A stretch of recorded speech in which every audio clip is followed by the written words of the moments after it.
مذہب اسلام ایک عظیم مذہب ہے۔ اللہ تعالیٰ نے اس مذہب کے اندر دنیا میں رہنے کے احکامات بھی ذکر فرمائے ہیں، پھر مرنے کے احکامات بھی مذہب اسلام کے اندر موجود ہیں، اور پھر جنت میں جانے تک کے سب حالات اور احکامات قرآن مجید نے ہمیں ذکر فرمائے ہیں۔ ان آیات مبارکہ کے اندر اللہ رب العزت نے جو اہم حکم ارشاد فرمایا ہے وہ اہم حکم گھر میں داخل ہونے کے آداب اور گفتگو کرتے ہوئے آپس میں ایک دوسرے سے اجازت لینے کے آداب اور آپس کے ملاقات کے آداب اللہ تعالیٰ نے ان آیات میں ذکر فرمائے ہیں۔ اللہ تعالیٰ ارشاد فرماتے ہیں یا ایھا الذین آمنوا، قرآن مجید کے اس آیت کے ٹکڑا میں غور کیا جائے تو اللہ رب العزت کی طرف سے بہت زیادہ محبت بھرا خطاب ہے۔ اللہ تعالیٰ فرماتے ہیں یا ایھا الذین آمنوا، اے ایمان والو۔ یہ خطاب جو ہے کفار کو نہیں ہے، بلکہ ہر اس انسان کو اللہ نے مخاطب کیا ہے، اس سے بات فرمائی ہے جو انسان اللہ تعالیٰ پر ایمان لے کر آتا ہے، اللہ کو اپنا معبود تسلیم کرتا ہے، اللہ کو اپنا خالق تسلیم کرتا ہے، اللہ تعالیٰ نے انہیں مخاطب فرمایا ہے۔ فرمایا یا ایھا الذین آمنوا لا تدخلوا بیوتا غیر بیوتکم حتی تستأنسوا وتسلموا علی اہلہا۔ فرمایا نہ داخل ہو تم کسی گھر میں بھی یہاں تک کہ تم ان سے اجازت لے لو اور ان سے سلام کر لو۔ ایک انسان کا اپنا گھر ہوتا ہے، ایک انسان کا وہ گھر ہوتا ہے جو انسان کا اپنا نہیں ہے، غیر کا گھر جس میں غیر محرم رہتے ہیں۔ عام طور پہ تیسرے قسم کا جو گھر ہے، ایک قسم کا گھر وہ ہوتا ہے جو بالکل عام ہوتا ہے، جس میں ہر کسی کو آنے جانے کی اجازت ہوتی ہے۔ اللہ تعالیٰ نے ان آیات میں تینوں گھروں کے احکامات ذکر فرمائے ہیں۔ سب سے پہلی بات تو غیر کا گھر ہے، اپنا گھر نہیں ہے، اس گھر کے اندر جھانکنا اور اس گھر کے اندر بغیر اجازت کے داخل ہونا یہ حرام ہے، قطعاً اس کی کوئی گنجائش نہیں ہے جب تک کہ گھر والا اجازت نہ دے دے۔ اگر آپ کسی کی ملاقات کے لیے جا رہے ہیں تو ملاقات کو جاتے ہوئے ایک انسان دروازہ کھٹکھٹاتا ہے، اندر اطلاع دیتا ہے اور اندر سے گھر میں داخل ہونے کی اجازت نہیں دی جاتی تو گھر کے اندر داخل ہونا اور سوراخوں سے جھانکنا یہ شریعت نے حرام قرار دیا، اس کی قطعاً گنجائش نہیں ہے۔ اس کی وجہ علماء نے لکھی ہے کہ انسان کا جو گھر ہے یہ اللہ کی نعمتوں میں سے ایک بہت بڑی نعمت ہے۔ اللہ تعالیٰ نے قرآن مجید میں بھی فرمایا جعل لکم من بیوت سکنا، کہ ہم نے تمہارے لیے گھروں کو سکون کا ذریعہ بنایا ہے۔ آپ اللہ سمجھتے ہیں کہ ایک آدمی کتنا ہی بالغ مشغولیت کے اندر ہوتا ہے، مصروفیت کے اندر ہوتا ہے، لیکن جب وہ گھر میں داخل ہوتا ہے تو اس کے گھر میں داخل ہونے کا ایک مقصد سکون بھی ہے۔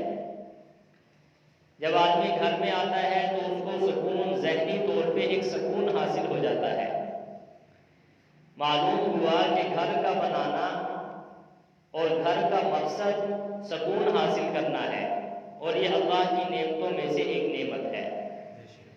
اگر کوئی آدمی گھر میں اپنے گھر میں سکون حاصل کر رہا ہو، آزادانہ زندگی گزار رہا ہو، آزادانہ وقت گزار رہا ہو، اور کوئی دوسرا آدمی بغیر اجازت کے اچانک اندر داخل ہو جائے تو پھر اس کو گھر میں بھی سکون حاصل نہیں ہوتا۔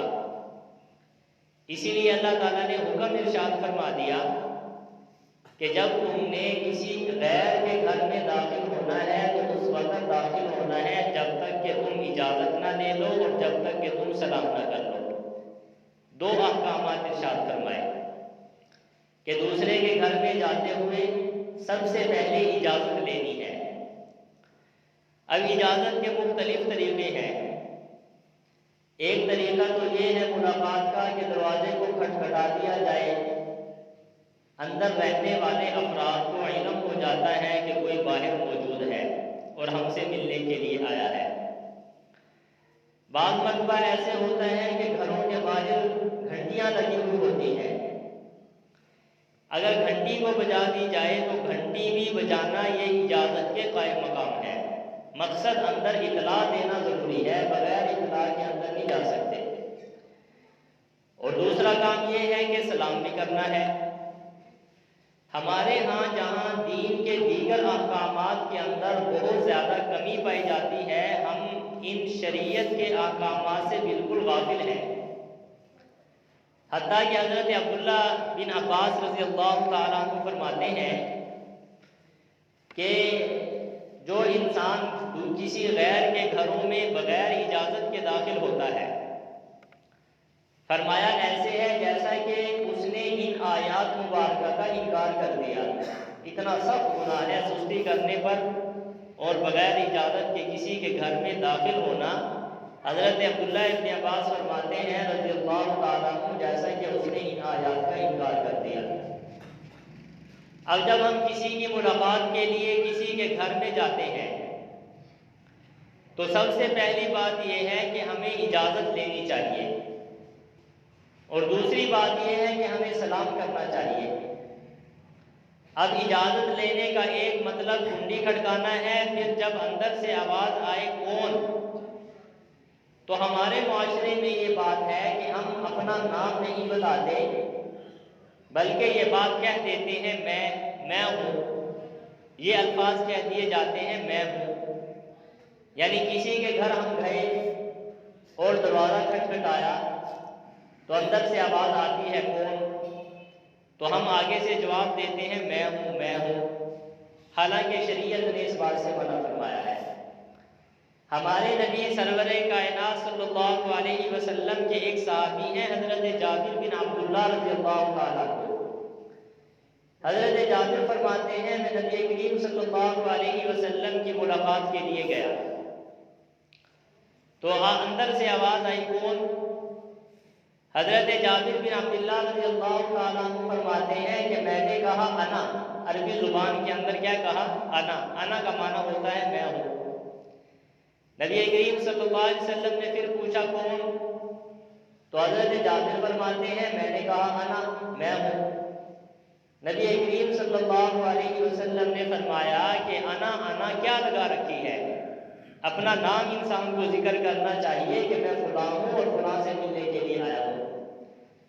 ہمارے ہاں یہ بہت کمزوری پائی جاتی ہے کہ جب ہم کسی کے لیے ملاقات کے لیے جاتے ہیں تو سب سے پہلی بات اگر اندر سے جواب آئے تو ہم صرف میں ان الفاظ کو ذکر کرتے ہیں، اپنا نام ذکر نہیں کرتے۔ حالانکہ باہر والے کا حق ہے وہ اپنا نام ذکر کرے کہ میں فلانا ہوں۔ سرور کائنات صلی اللہ علیہ وسلم نے ملاقات کے آداب سکھائے ہیں۔ فرمایا اگر کوئی انسان کسی کے گھر میں جاتا ہے اور اس کی ملاقات کے لیے جاتا ہے تو علماء لکھتے ہیں پہلی بات تو یہ ہے کہ 3 مرتبہ اجازت مانگنی چاہیے۔ 3 مرتبہ اجازت مانگنے کا مطلب ایک مرتبہ دروازہ کھٹکھٹایا جائے، اندر سے اگر آواز آ جائے تو ٹھیک ہے، وگرنہ دوسری مرتبہ کھٹکھٹایا جائے، پھر تیسری مرتبہ کھٹکھٹایا جائے، اور دروازہ 3 مرتبہ کھٹکھٹانے کے اندر وقفہ بھی اتنا ہو کہ انسان اگر نماز پڑھ رہا ہے تو کم سے کم وہ نماز سے فارغ ہو جائے، یا قضائے حاجت کے لیے گیا ہوا ہے تو واش روم سے قضائے حاجت سے فارغ ہو جائے۔ یہ نہیں کہ ایک مرتبہ کھٹکھٹایا پھر دوسری مرتبہ بھی فوراً ہی کھٹکھٹا دیا، پھر تیسری مرتبہ بھی فوراً ہی کھٹکھٹا دیا۔ اس سے اندر رہنے والے کو ایذا ہوتی ہے، تکلیف پہنچتی ہے اندر میں رہنے والوں کو۔ اگر وہ نماز میں ہے تو اسے تکلیف پہنچ رہی ہے، اور اگر وہ قضائے حاجت کے لیے ہے اسے تکلیف پہنچ رہی ہے۔ ہمارے نبی سرور کائنات صلی اللہ علیہ وسلم کے ایک صحابی ہیں حضرت ابی موسیٰ اشعری رضی اللہ تعالیٰ عنہ۔ وہ فرماتے ہیں نبی کریم صلی اللہ علیہ وسلم نے فرمایا استأذن احدکم ثلاثا، فرمایا تم میں سے جو بھی کسی کے گھر جائے تو 3 مرتبہ اجازت لے۔ اگر اندر سے آواز آ جائے گھر میں داخل ہونے کی اجازت کی تو اندر داخل ہو جائے، وگرنہ واپس چلا جائے۔ یہ سرور کائنات صلی اللہ علیہ وسلم نے ذکر فرمایا۔ اور پھر علماء نے لکھا ہے کہ اگر کسی کے گھر جا رہے ہو ملاقات کے لیے تو دروازہ بھی اتنی زور کے ساتھ نہ کھٹکھٹایا جائے کہ اندر والا آدمی گھبرا جائے کہ اتنی زور سے کھٹکھٹایا جا رہا ہے، بلکہ دروازے کی کھٹکھٹاہٹ نہ بالکل آہستہ ہو نہ زیادہ ہو، بلکہ میانہ روی کے ساتھ دروازے کو کھٹکھٹایا جائے۔ آپ سمجھتے ہیں اس بات کو کہ اگر کسی کے دروازے کو زور زور سے کھٹکھٹا دیا جائے تو پھر اندر رہنے والا گھبرا جاتا ہے، پتہ نہیں کون آ گیا، شور شرابے کی وجہ سے اسے اذیت پہنچتی ہے، تکلیف کے اندر وہ مبتلا ہوتا ہے۔ جو گھر کا مقصد ہے وہ مقصد پورا ہو جاتا ہے، گھر کا مقصد سکون حاصل کرنا ہے، جو قرآن مجید میں ذکر فرمایا ہے۔ تو سرور کائنات صلی اللہ علیہ وسلم نے فرمایا کہ کسی کے گھر میں داخل نہ ہو جب تک کہ ان سے اجازت نہ لے لو، اور پھر گھر میں داخل ہوتے ہوئے جو دوسرے آداب ہیں وہ سلام کے ہیں، اور سلام بھی صحیح طریقے سے کرنا چاہیے۔ سلام کا جو صحیح طریقہ ہے وہ السلام علیکم ہے، یہ الفاظ بالکل ٹھیک ٹھاک ہیں، ان کے اندر دعا بھی ہے، اللہ کا ذکر بھی ہے، کیونکہ سلام جو ہے یہ اللہ رب العزت کے ناموں میں سے ایک نام ہے، اور اللہ کا نام لیا جائے تو اللہ کا ذکر ہوتا ہے، اور سلام کے اندر دعا بھی ہے کہ تم پر سلامتی ہو، یہ بہت بڑی اہم بات ہے۔ ہمارے ہاں یہ ہوتا ہے کہ ملاقات کے وقت ہم سلام بھی صحیح طریقے سے نہیں کرتے۔ آپ دیکھیں گے بعض لوگ سلام کرتے ہوئے السلام علیکم کہہ دیتے ہیں، لام کو کھا جاتے ہیں، حالانکہ اگر لام کے ذکر کے بغیر السلام علیکم ذکر کیا جائے تو سام کا معنی ہوتا ہے موت، یہ بد دعا بن جاتی ہے۔ تو گویا کہ ہم اپنے سامعین کو دعا نہیں بلکہ کیا دے رہے ہیں، بد دعا۔ اور یہ یہودیوں کا کام تھا اس طریقے سے سلام کرنا۔ ہمارے نبی سرور کائنات صلی اللہ علیہ وسلم تشریف فرماتے، ایک یہودی آیا اور اس نے آ کر کہا السلام علیکم، لام کھا گیا، حذف کر گیا، اور اس کا معنی بد دعا بنتا ہے، گویا کہ اس نے نبی کریم صلی اللہ علیہ وسلم کو بد دعا دی۔ نبی کریم صلی اللہ علیہ وسلم سے آپ نے آگے سے فرمایا وعلیکم، صرف یہ الفاظ کہے، سلام کا ذکر نہیں فرمایا، صرف فرمایا وعلیکم۔ حضرت امی عائشہ صدیقہ رضی اللہ تعالیٰ عنہ وہاں پہ بیٹھی تھی، کہنے لگی اللہ یہودیوں پر لعنت کرے، وہ تو بد دعا دے رہے ہیں۔ نبی کریم صلی اللہ علیہ وسلم نے فرمایا کہ اے عائشہ کیا تم نے سنا نہیں ہے، میں نے بھی صرف وعلیکم کہا ہے، یعنی جو اس نے مجھے کہا ہے میں نے اسی بد دعا کو ان پر لٹا دیا۔ وعلیکم کا مطلب یہ ہوتا ہے جو تم نے مجھے کہا ہے وہی کیا ہے بھائی تم پر لوٹ جائے۔ تو جب بھی کسی کے گھر جانا ہے پہلی بات تو یہ ہے کہ دروازہ زور سے نہیں کھٹکھٹانا جس کی وجہ سے گھر والے گھبرا جائیں۔ نمبر 2، 3 مرتبہ دروازہ کھٹکھٹانا ہے اور اس کے اندر وقفہ بھی رکھنا ہے۔ تیسرے نمبر پہ اگر اندر سے یہ آواز آ جائے کہ کون، تو ہم نے میں اور میں کا لفظ نہیں بولنا کہ میں ہوں، یہ نہیں کہنا، بلکہ کیا کہنا ہے، اپنا نام بتانا ہے کہ میں فلانا ہوں اور فلانے کا بیٹا ہوں۔ یہ سرور کائنات صلی اللہ علیہ وسلم نے ہمیں اجازت کے احکامات سکھائے ہیں کہ جب بھی باہر والا آدمی ہو وہ انا نہ کرے، اور پھر گھر میں جانے کی ملاقات کے آداب میں سے ایک ادب یہ ہے کہ سوراخوں میں سے بالکل نہ جھانکا جائے۔ ہمارے ہاں یہ ہوتا ہے اکثر و بیشتر کہ ہم پہلے دروازہ کھٹکھٹاتے ہیں پھر دروازوں کے اندر سے جھانکنا شروع کر دیتے ہیں، یہ حرام ہے۔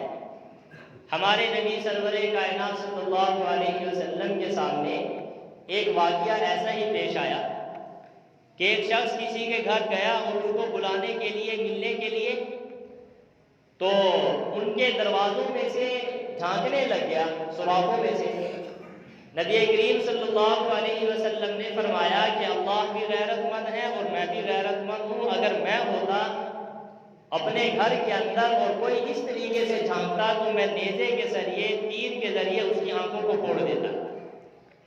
تو بالکل دروازے پر جب جانا ہے تو بالکل سامنے نہیں کھڑا ہونا، بلکہ الگ میں ایک طرف ہٹ کے کھڑا ہونا ہے۔ اللہ تعالیٰ نے ان آیات میں انہی احکامات کو ذکر فرمایا ہے۔ اور ساتھ ساتھ یہ تو غیر کا گھر ہے، اور بعض گھر ایسے ہوتے ہیں جہاں پر ہر کسی کو آنے جانے کی اجازت ہوتی ہے، ان گھروں کے اندر اجازت لینے کی کوئی ضرورت نہیں ہے۔ مثال کے طور پہ مساجد ہیں، اب یہ نماز کے اوقات کے اندر کھلی ہوتی ہے۔ مدارس ہیں، وہاں پہ عام طور پہ آنا جانا لوگوں کا رہتا ہے۔ مسافر خانہ ہے، وہاں پہ عام طور پہ آنا جانا لوگوں کا رہتا ہے۔ ہسپتال ہو گئے، وہاں پہ عام طور پہ آنا جانا لوگوں کا رہتا ہے۔ تو ایسے مقامات پر اجازت کی ضرورت نہیں ہوتی، بلکہ وہاں پر انسان بغیر اجازت کے بھی داخل ہو سکتا ہے۔ حتیٰ کہ ہماری شریعت نے اپنے گھر میں بھی داخل ہونے کے آداب سکھائے ہیں۔ سرور کائنات صلی اللہ علیہ وسلم نے جو اپنا گھر ہے، فرمایا جب اپنے گھر میں جاؤ تو وہاں پر بھی کوئی ایسی حرکت انسان کر کے جائے جس کی وجہ سے اندر رہنے والی مستورات کو علم ہو جائے کہ باہر کوئی آ رہا ہے۔ ہمارے نبی سرور کائنات صلی اللہ علیہ وسلم نے یہ آداب بیان فرمائے۔ ایک آدمی اپنے گھر میں جاتا ہے اور گھر کے اندر انسان کی بہنیں بھی ہیں، بیوی بھی ہے، بیٹیاں بھی ہیں، انسان کی ماں بھی موجود ہے، تو پھر چپکے سے گھر میں داخل نہیں ہونا چاہیے، بلکہ ایسی صورتحال پیدا کریں کہ گھر میں رہنے والی مستورات کو علم ہو جائے کہ کوئی آ رہا ہے اور وہ اپنے آپ کو سنبھال کے بیٹھ جائے۔ مثلاً اپنے گھر میں داخل ہوتے ہوئے کھنگار دینا، یا اپنے گھر میں داخل ہوتے ہوئے ذرا جوتے کھڑکا دینا، اپنے گھر میں داخل ہوتے ہوئے دروازے کو تھوڑا کھڑکا دینا۔ اس کی حکمتیں علماء نے بیان فرمائی ہے کہ عورت جو ہے یہ اپنے گھر میں آزادانہ طور پر بیٹھی ہوتی ہے، اور ہماری بہن ہے، بیٹی ہے، ماں ہے، بعض مرتبہ گھروں کے اندر وہ آزادانہ طور پر ایک کھلے ماحول میں، سروں پہ دوپٹہ نہیں ہوتا، گپ شپ کے ماحول میں بیٹھی ہوتی ہیں۔ اگر کوئی والد بغیر اسی طرح کھڑکے کے گھر میں داخل ہوتا ہے، کہیں ایسا نہ ہو کہ بیٹی نامناسب حالت کے اندر ہو اور شرمندگی اٹھانا پڑے، کہیں ایسا نہ ہو کہ والدہ محترمہ کے سر پہ دوپٹہ نہیں ہے اور پھر شرمندگی اٹھانا پڑے بیٹے کو۔ ہمارے نبی سرور کائنات صلی اللہ علیہ وسلم نے ایک صحابی کو ذکر کیا کہ جب تو گھر میں جایا کر تو اجازت لے کر جایا کر۔ وہ صحابی کہنے لگے کہ اللہ کے نبی میرے گھر میں صرف میری والدہ ہے اور کوئی نہیں ہے۔ آپ نے فرمایا پھر بھی اجازت لے کر جایا کر۔ وہ صحابی کہنے لگے کہ اللہ کے نبی میری والدہ ہے، اکیلی ہے اور میں اس کی خدمت کرتا ہوں۔ فرمایا پھر بھی اجازت لے کر جایا کر۔ سرور کائنات صلی اللہ علیہ وسلم کے جواب میں پھر صحابی نے کہا تیسری مرتبہ کہ اللہ کے نبی میرے گھر میں میری اکیلی والدہ ہے، میں اس کی خدمت کرتا ہوں اور میں اس کے ساتھ رہتا ہوں۔ نبی کریم صلی اللہ علیہ وسلم نے فرمایا کہ اجازت لے کر جایا کر، کیا تو اس بات کو پسند کرتا ہے کہ تو گھر میں داخل ہو اور تیری والدہ کے اوپر کپڑے نہ ہوں؟ وہ کہنے لگا کہ اللہ کے نبی میں تو اس بات کو پسند نہیں کرتا۔ تو فرمایا جب گھر میں دروازہ کھٹکھٹا کے داخل ہوا جائے گا، ہو سکتا ہے والدہ محترمہ غسل کے حالات کے اندر ہو یا دیگر حالات کے اندر ہو اور آدمی خفیہ سے اپنے گھر میں داخل ہو جائے تو انسان کو شرمندگی اٹھانا پڑتی ہے۔ تو اسی لیے شریعت نے ہمیں اپنے گھر کے احکامات بھی سکھائے ہیں کہ جب بھی ہم گھروں میں داخل ہوں تو اجازت کا وہی مطلب جو میں نے سمجھا دیا، دروازہ کھٹکھٹانا یہ بھی اجازت کے قائم مقام ہے، یا زور سے کھانس دینا یہ بھی اجازت کے قائم مقام ہے، حتیٰ کہ گھروں میں داخل ہوتے ہوئے سلام کرنا تو یہ انتہائی ضروری ہے، اور شریعت کے احکامات میں سے ایک بہت بڑا حکم بھی ہے اور اس کے فوائد بھی بہت زیادہ ہیں۔ فرمایا سرور کائنات صلی اللہ علیہ وسلم نے جب تم اپنے گھروں میں داخل ہو تو گھروں میں داخل ہوتے ہوئے سلام کیا کرو۔ اس کا فائدہ ہمارے نبی نے یہ بیان فرمایا ہے کہ پھر گھر والوں کے اندر جو رزق ہے اللہ رب العزت اس سلام کی وجہ سے برکت ڈال دیتے ہیں۔ تو ہمیں چاہیے گھروں میں داخل ہو تو دروازے پہ کھڑے ہو کر السلام علیکم صحیح الفاظ کے ساتھ یہ کہنا چاہیے۔ اور علماء نے یہ بھی بیان فرمایا ہے کہ جو آدمی گھر میں داخل ہوتے ہوئے سلام کرتا ہے، ایک فائدہ تو یہ ہے کہ رزق کے اندر برکت ہوتی ہے، اور فرمایا دوسرا فائدہ یہ ہے کہ انسان گلیوں میں ہوتا ہے، بازاروں میں ہوتا ہے، عام طور پہ جنات وغیرہ یہ ہوا انسان کے ساتھ ہوتی ہے، لیکن جب وہ گھر میں بغیر سلام کے داخل ہو جاتا ہے تو گھر کے اندر جو مستورات ہیں، معصوم بچے ہیں، یہ چیزیں ان پر حملہ کرتی ہیں، انہیں تکلیف پہنچاتی ہیں۔ آپ دیکھتے ہیں ان باتوں کو کہ اچانک سے جب آدمی رات کو گھر میں داخل ہو جائے اور کوئی چھوٹی عمر کا بچہ ہو تو یقیناً وہ ایک مرتبہ ڈرے گا، اس پہ کچھ اثرات محسوس ہوتے ہیں۔ تو فرمایا جو آدمی گھر میں داخل ہوتے ہوئے السلام علیکم کہہ دیتا ہے بلند آواز سے، ایک فائدہ تو یہ ہوگا کہ گھر کے اندر رزق میں برکتیں اللہ تعالیٰ ڈال دیں گے، یہ تو دنیا کا فائدہ ہے۔ اور دوسرا فائدہ یہ ہوگا کہ آپ کے ساتھ جو ہوا لگی ہوئی ہے وہ ساری کی ساری باہر رہ جائے گی، گھر میں داخل نہیں ہو سکے گی، یہ بھی دنیا کا فائدہ ہے۔ اور آخرت کا فائدہ یہ ہے کہ آپ کو اللہ رب العزت کی طرف سے ایک سنت زندہ کرنے کا ثواب ملے گا۔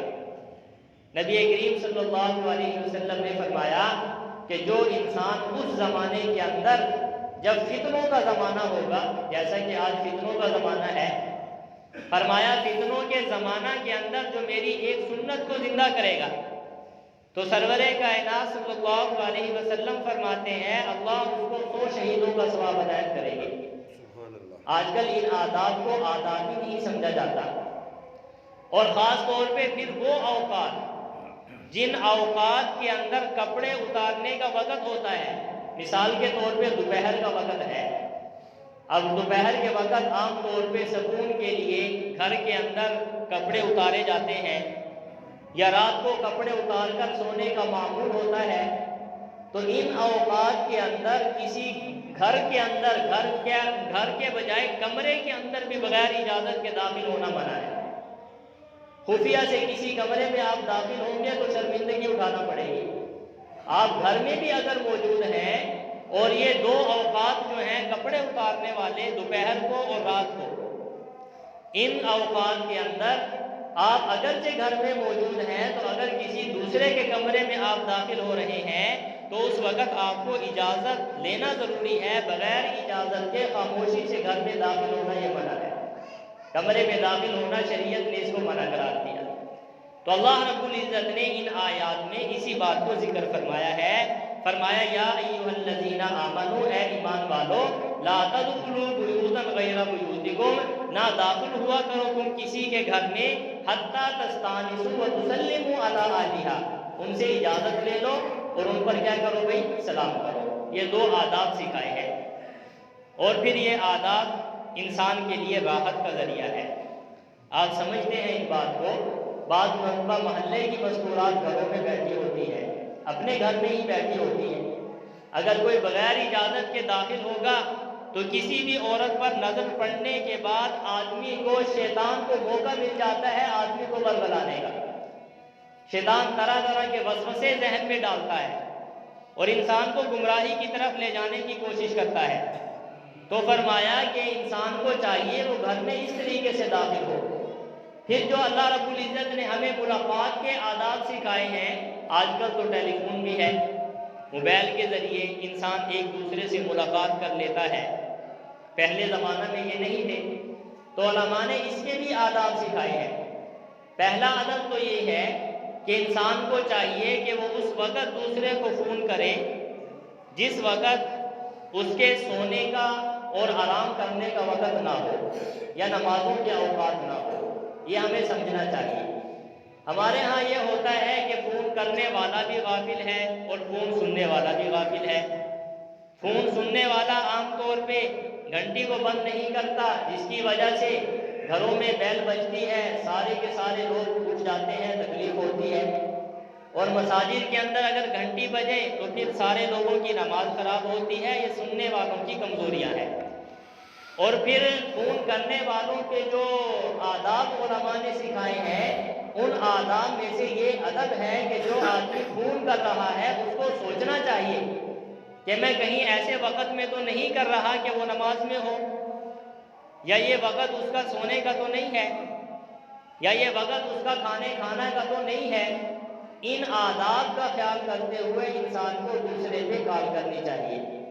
اور یہ بھی علماء نے ذکر فرمایا کہ جو آدمی مصروف آدمی ہو، اس مصروف آدمی سے آپ نے لمبی بات کرنی ہے تو پہلے فون کر کے اس سے وقت لیا جائے، پوچھا جائے کہ اس وقت کے اندر میں لمبی بات کرنا چاہتا ہوں، آپ کے پاس وقت ہے؟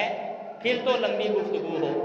ہمارے ہاں یہ ہوتا ہے کہ کتنے مصروف آدمیوں کو فون کیا جاتا ہے لیکن لمبی بات شروع کر دی جاتی ہے، یہ نہیں پوچھا جاتا کہ اگلا جس پہ فون کیا ہے وہ کس حالت کے اندر ہے، نماز میں ہے، اسباق میں ہے، کھانا کھانے میں مصروف ہے، کسی اور جگہ پہ مصروف ہے۔ تو لمبی کال کرنے کا اگر ارادہ ہو تو پہلے اس سے پوچھا جائے کہ اگر وقت ہو تو میں آپ سے بات کرنا چاہتا ہوں۔ بہرحال یہ آداب ہمیں قرآن و حدیث نے سکھائے ہیں، اگر انسان ان آداب پہ عمل کرنا شروع کر دے تو انسان کو کسی قسم کی پریشانی بھی نہیں بنتی، اور آپس کے اندر محبتیں بھی پیدا ہو جاتی ہیں اور ہر قسم کی نفرتیں دور ہو جاتی ہیں۔ اللہ تعالی ہمیں دین پر عمل کی توفیق عطا فرمائے۔ وآخر دعوانا الحمدللہ رب العالمین۔